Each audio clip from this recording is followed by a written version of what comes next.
The silence hit me first. No clicking paws on hardwood. No jingling collar tags. No warm, wet nose nudging my hand in greeting. "Atlas," I called, setting down my work bag. "Atlas, come." Nothing. The house felt wrong, like all the air had been sucked out. My heart rate spiked. A warning sign Atlas would have caught, would have already been alerting me about. "Mom." I walked into the kitchen where she was calmly chopping vegetables. "Where's Atlas?" She didn't look up. "We took care of it." "Took care of what?" "The dog situation." The room tilted. I gripped the counter, feeling the aura starting.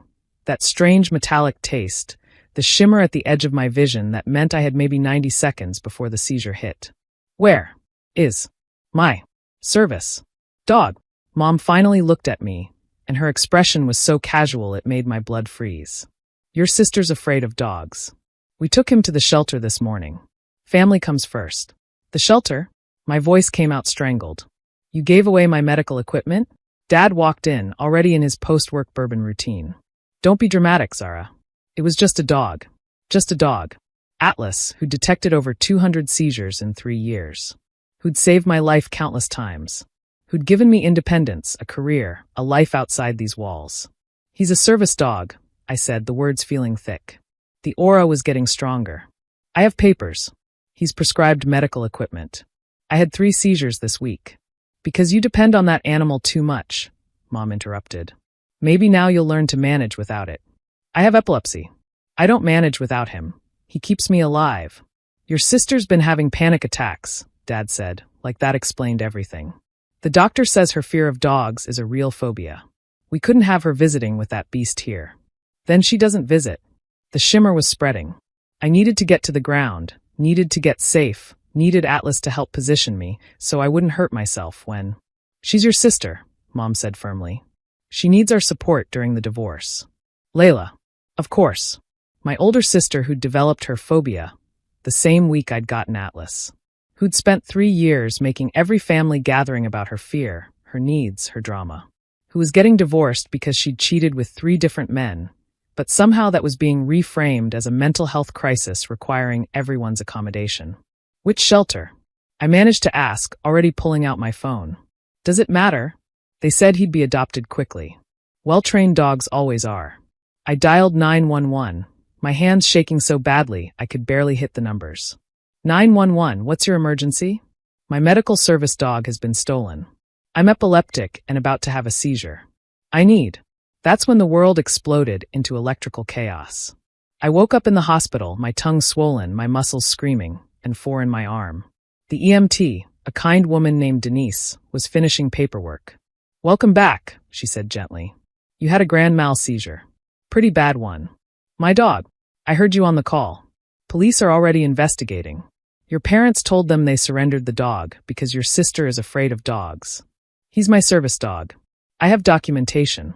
"I know, honey. What they did is theft. And since you had a seizure as a direct result, there could be additional charges." I started crying then. Not pretty tears, ugly, body-shaking sobs. Atlas should have been here. He would have alerted me earlier. Would have helped me get somewhere safe. Would have stayed with me during the seizure, keeping my airway clear, preventing injury. How long was I out? About 6 minutes. Your parents didn't know what to do. Your mom kept saying you were being dramatic. Of course she did. Dr. Patel came in, my neurologist for the past 5 years. Her face was tight with controlled anger. "Zara, I've been informed about your service dog. I need you to know I've already written a letter stating that Atlas is medically necessary equipment. What your parents did is no different than stealing a wheelchair or oxygen tank. Can we get him back? I've already called the shelter. They have him in holding. They can't adopt out a service dog without verification." "But Zara," she paused. "Your parents are in the waiting room. They're insisting on taking you home." "No." The word came out harder than I'd ever spoken to any authority figure. "They stole my medical equipment. They endangered my life. I'm not going anywhere with them." She nodded. "I'll have security remove them.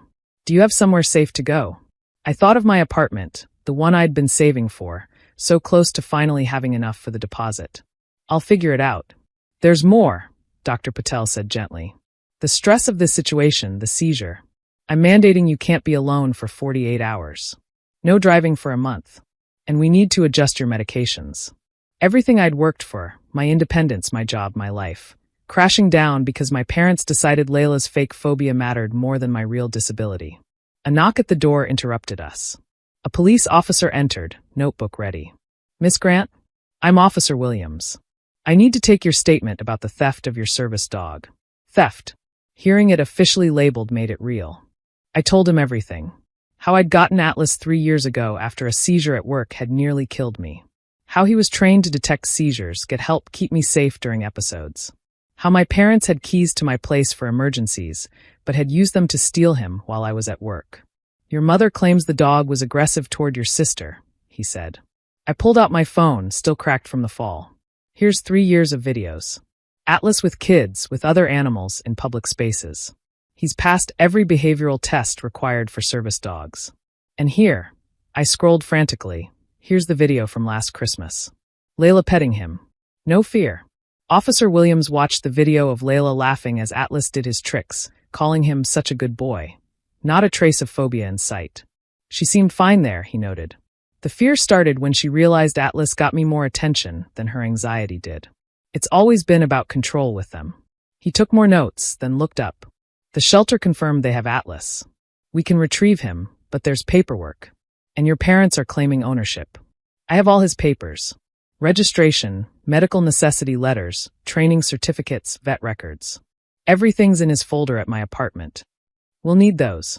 And Miss Grant, given the circumstances, the theft of medical equipment resulting in hospitalization, this could be prosecuted as a felony." "Good. Let them explain to their church friends why they're facing criminal charges." After he left, I called my friend Terry. We'd met in a seizure support group, and she understood without explanation. "I'm coming to get you," she said immediately. "You'll stay with me. We'll get Atlas back together." While waiting for discharge, I checked my phone. 27 missed calls from Mom. 41 from Dad. 18 from Layla. The family group chat was exploding. "Mom, Zara is being vindictive as usual. All this over a dog. Dad, she called the police on us. Her own parents. Layla, I can't believe she's making my mental health about her. Some sister. Aunt Karen, what's happening? Mom, Zara's upset we rehomed her dog. She's having one of her episodes. One of my episodes. Like my epilepsy was a personality flaw. I screenshotted everything, then typed one response. You stole my medical equipment. I had a grand mal seizure as a direct result. I'm in the hospital. The police are investigating. Do not contact me again." Then I left the group chat. Terry arrived with a change of clothes and her service dog, Baxter. The moment I saw him, I broke down again. He looked nothing like Atlas. Baxter was a golden retriever while Atlas was a German shepherd. But the vest, the calm presence, the trained attention, it all reminded me of what I'd lost. "We'll get him back," Terry promised. "I've already called Diane. Diane ran our state's service dog advocacy organization. If anyone could cut through red tape, it was her." The next morning, armed with every piece of documentation I owned, we went to the shelter. Atlas was in the back, in a special hold kennel. The moment he saw me, he started whining, a sound I'd never heard him make in 3 years. "I'm sorry," I whispered through the chain link. "I'm so sorry, buddy. I'm getting you out." He pressed against the fence, his trained composure cracking. He kept sniffing me, checking me over, his alert behavior indicating he could smell the seizure on me, the chemical changes that lingered. "He hasn't eaten," the shelter worker said softly. "Wouldn't take treats, wouldn't interact. We knew something was wrong. Real service dogs don't end up here." It took 3 hours of paperwork, verification calls to Dr. Patel, and Diane threatening legal action. But finally, they brought Atlas out. He broke protocol completely, jumping on me, licking my face, whining and circling like he was trying to make up for missing the seizure. I sat on the shelter floor, sobbing into his fur while he performed every alert behavior in his repertoire, as if apologizing for not being there. "It's not your fault," I told him. "You're such a good boy. The best boy." We were loading him into Terry's car when my parents pulled up. Because of course they did. "Zara." Mom jumped out, her face a mask of indignation. "You're being ridiculous. Return the dog and come home." "She needs that dog more than I need your drama," Terry said flatly. "Back off." Dad approached, his face red. "We're your parents. We decide." "I'm 26 years old," I interrupted. "You decide nothing. And you're about to be arrested." "For what?" Giving away a dog. For theft of medical equipment valued at $20,000. For endangerment. For violation of the Americans with Disabilities Act. Take your pick. Mom laughed, that bitter sound I knew so well. $20,000? For a dog. Service dogs cost between $20,000 and $30,000 to train, Officer Williams said, appearing behind them. He'd been waiting in his patrol car, watching. Miss Grant, are these the individuals who stole your service animal? Yes, I said clearly. That's them. Ma'am, sir, I need you to turn around and place your hands behind your back. The explosion was immediate. Mom screaming about family. Dad threatening to disown me. Both demanding to know how I could do this to them. You did this to yourselves, I said. Atlas pressed firmly against my leg, grounding me. You chose Layla's fake phobia over my real disability. You stole my independence. You caused a seizure that could have killed me. Family doesn't do that. As they were led away, Mom called out. What about your sister? She needs support. Then support her, I called back. From jail. The news spread through the family like wildfire. Layla called from 6 different numbers before I blocked them all. Aunts and uncles chose sides. Cousins whispered about the drama. And through it all, Atlas stayed by my side, alerting to 2 more seizures that week. Seizures I would have faced alone if my parents had their way. The charges were reduced to misdemeanors, but the damage was done. Dad lost his job when the arrest record surfaced. Mom was kicked out of her church volunteer position. Layla's divorce proceedings somehow got messier when her ex-husband's lawyer found out about the phobia that mysteriously appeared and disappeared. I moved to a new apartment, one they didn't have the address for. Changed my emergency contacts to Terry and Diane. Built a life where my medical needs weren't negotiable, where my independence wasn't conditional on someone else's comfort. 6 months later, I was at a coffee shop when I ran into my Aunt Linda. She looked uncomfortable, but approached anyway. They miss you, she said quietly. They miss controlling me, I corrected. There's a difference. Layla's really struggling. Layla's always struggling. It's her full-time job. The difference is, I'm not sacrificing my health for her anymore. Linda fidgeted. Family forgives. Family doesn't steal medical equipment, I interrupted. Family doesn't cause seizures. Family doesn't prioritize one person's fake needs over another's real ones. Atlas is my family. He's saved my life 43 times since they tried to get rid of him. How many times did they save it? She had no answer. Atlas alerted me to an oncoming seizure then, nudging my hand, circling to guide me to a safe spot.